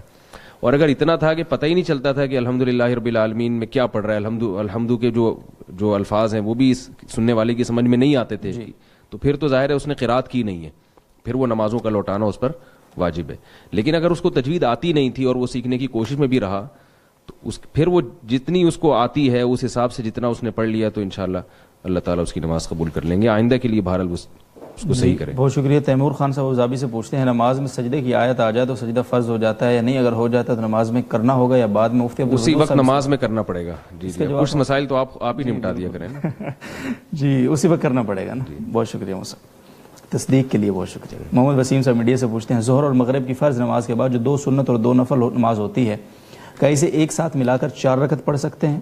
اگر پڑھ سکتے ہیں تو اس کی نیت کیسے کریں؟ نہیں، یہ خلاف سنت ہے. 2 سنتوں کو 2 نوافل سے بالکل الگ پڑھنا چاہیے. ٹھیک ہے، بہت شکریہ مصعب. محمد طاہر نذیر صاحب لاہور سے، ایک ان کا سوال ہے حافظ طاہر نذیر صاحب کا، اور وہ میری ڈینس گروپ آف ایجوکیشن لاہور سے، ان کے سوال پہلے بھی ہم سے انہوں نے پوچھا تھا. تو وہ یہ پوچھتے ہیں مصعب کہ ہماری اکیڈمی کے اندر نمازوں کے لیے طلبہ کو وقت دیا جاتا ہے، تمام طلبہ کو ایک وسیع ایجوکیشن سسٹم ہے، لیکن طلبہ کا مطالبہ یہ ہے کہ جب بھی اذان ہو رہی ہوتی ہے تو وہ اذان کے لیے طلبہ کو جواب کا وقت دیں، مطلب لیکچر روک کر وہ طلبہ کو وقت دیں کہ وہ اذان کا جواب دے سکیں۔ تو ہم بہت پریشان ہوتے ہیں کیونکہ ہماری جو مینجمنٹ ہے انہوں نے ایسا ٹائم ترتیب دیا ہوا ہے کہ ہمارے پاس اتنا وقت نہیں ہوتا کہ ہم اس میں طلبہ کو اذان کے جواب کے لیے روک کے وقت دیں۔ تو کیا ہمارے اوپر شرعی لازم ہوگا کہ ہم طلبہ کو وہ ان کی ریکوائرمنٹ کے مطابق وہ وقت دیں جواب کے لیے، اذان کے جواب کے لیے؟ نہیں، یہ شرعاً لازم نہیں ہے کہ اذان کے دوران وہ طلبہ کو وقت دیں، لیکن یہ کہ یہ ہے بہت معیوب حرکت جی کہ اذان ہو رہی ہو اور اپنے لیکچر کو باقی رکھا جائے۔ اذان کا تقاضا یہی ہے ادب کا کہ اس وقت خاموشی اختیار کی جائے، اللہ کی پکار کا جواب دیا جائے، جی لیکن شرعاً واجب نہیں ہے۔ ٹھیک ہے۔ اور دوسرا یہ کہ کئی اذانیں ہو رہی ہیں تو صرف ایک اذان پر خاموشی کافی ہے، یعنی اپنے جو قریبی مسجد کی اذان ہے وہ کافی ہے۔ دوسرا، مسجد کے مؤذنین حضرات کو بھی چاہیے کہ جو بہت زیادہ لمبی لمبی اذانیں دی جا رہی ہیں آج کل، بہت زیادہ کھینچا جاتا ہے، یہ بھی ایک خلاف سنت ہے۔